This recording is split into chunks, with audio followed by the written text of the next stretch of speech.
741, Big 550, KTRS. Looking for a house? Look no further. Kathy Helbig will help you out. Good morning, Kathy Helbig. Good morning. What are we talking about today? We're talking about how to maximize your sale on this market. Yes. Everybody's hearing about what a great market it is, but it's not just automatic Right. that you're going to get top dollar for your house. So it really comes down to strategy, preparation, and pricing. And no barn doors. And you can still get away with them for the moment. But really, getting with us way in advance, anywhere from a week to a month is the prep time that we like to have to get your house ramped up to go on to the market, so that we can get the most interest in the property. So coming in ahead of time, we're going to tell you things like what is the condition of the property that you need to be in to best compete. And that's going to depend on what your competition is everybody else, flips that somebody, a lot of times people are in older houses and they're in older areas, and all of those houses aren't necessarily completely updated, but others are in an area that was investment happy. Right. So there was a lot of people that came in and bought those houses, turned around and put granite countertops, gorgeous kitchens, gorgeous bathrooms, and then they're turning around and flipping them, and they're making great money, but you're not going to compete with that house. So you can't price your house at the same price that that person did. So we have to really dig deep into what is your competition, what are the comps in your neighborhood. You can't just look at the paper and say, oh, well, it's the same square footage and it's the same amount of bedrooms, so therefore my house is worth the same. It doesn't work that way. Not all either. bathrooms are the same. Exactly. Right. So we really have to see your house, dive in, and really determine what it's worth. And the mistake that people are trying to make, until I get in front of them and explain to them why it's wrong, is they're still, if they haven't sold in the last 2 years, they're still in that mindset of, well, if I want my house to sell for this, then I need to price it for this amount higher, Right. so that I have negotiation room. But that is not the type of market that we are in. We are in the market where you need to price your house to sell. So whatever price that you think that you want for your house, or that we determine, more importantly, what we determine is the right market price, that's the price we need to come in at, because buyers right now, if it's worth that price, will pay it or more.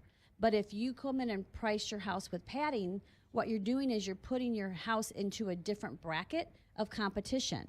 So they're assuming, most buyers that know anything about this market right now know that they got to come in and put in a good offer. So if you're asking 10 or 15% more to negotiate, they don't know that you're going to negotiate that part away. So they're looking at list price to list price, and then you're losing the battle before they even get to your house, because they are online comparing houses, apples to apples, and they're not assuming that you're going to come down that 10 to 15%. So you just don't even, because I have people say, people right now in this great market are not selling their houses. They're calling us and they're like, we've had the house on the market. We don't know what's wrong. We want to switch to you. What can we do? Well, part of it is they started with wrong pricing. And then I hear well, we're not even getting offers.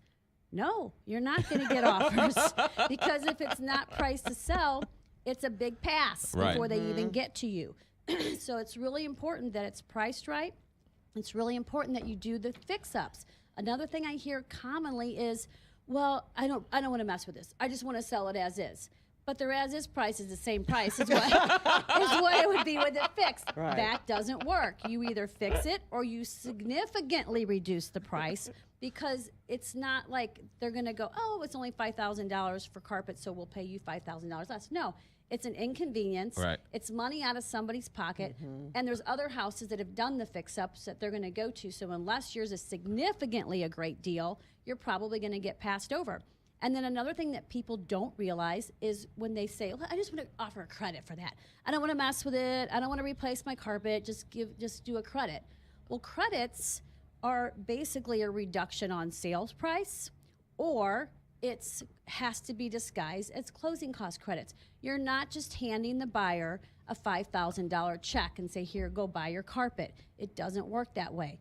So the buyer has to be the type of buyer, if he's going to accept a credit, again, it's on their closing costs. Right.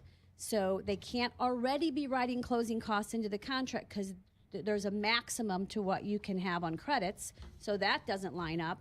And then also, if they're cash poor and they still got to buy, I don't care if you reduce the price by $5,000. All that did is reduce their mortgage. And they still got to come up Out with of pocket. $5,000 to go buy that carpet. So it knocks that buyer out of the buying pool. Lots of good insights. That's why you need an expert like Kathy Helbig and her full team of experts. She'll help you every single step of the way.